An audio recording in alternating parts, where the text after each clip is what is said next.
Dit is het naaie shirt voor uitwedstrijden. En de reacties daarop binnen wisselend. Daar komen we zo bij waarom.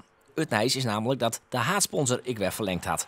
PSV had bij Leaks altijd al gewoon Philips. Heerenveen had ik al 14 jaar Unive. Maar het gebeurt toch net vaak dat een haatsponsor zo'n jaar lang ombloot en dat de club er ook nog beter van wordt. We zijn ook meer waard. Als je kijkt dat je de Eredivisie speelt, kijk naar je exposure, kijk naar je samenvatting, je live-wedstrijden. Ja, dat heeft gewoon een bepaalde waarde. Nou, dat neem je mee in je gesprekken en uiteindelijk vind je elkaar daarin. Maar laat ik in ieder geval dat duidelijk maken dat we als club hier wel beter van worden. Ja. Onder het t-shirt verhoort het dus haast niet. Het uitshirt is volslijn oors. Op internet binnen de reacties net altijd positief.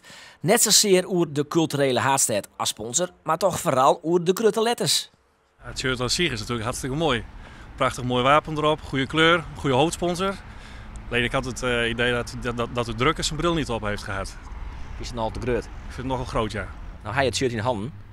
Maar wij het shirt even meenemen het Cambuurplein op. Even de meningen peilen. Vind je dat goed? Ik vind het prima. Ja? Kom maar aanstaan bij jou weer om voor de reacties. Ja, uitstekend. Zorg het naaie Cambuur shirt. Alsjeblieft. Hij die als jongen? Nee, ik heb nog niet. Oh, prachtig. Je shirt van het eerst nou. Ja, heel mooi. Ja, prachtig man. Het is een heel mooi shirt, alleen het had wel iets kleiner kunnen. Ja, te veel van het goede eigenlijk. Te groot. Te groot, ja. Ik vind het wel een goede reclame voor jou. Ik vind het creërs.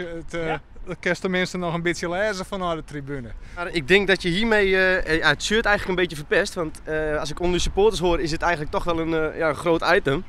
En ik denk dat door deze tekst toch minder gekocht wordt. Dit is het shirt, Art. We zijn even ontpeilen West. En ik moet zeggen 50-50. Zowel op Twitter als hier op Cambuurplein positieve en negatieve reacties. Ja, dat is met zoveel dingen in het leven. Hè? Je mag er wat van vinden, over smaakvol niet te twisten.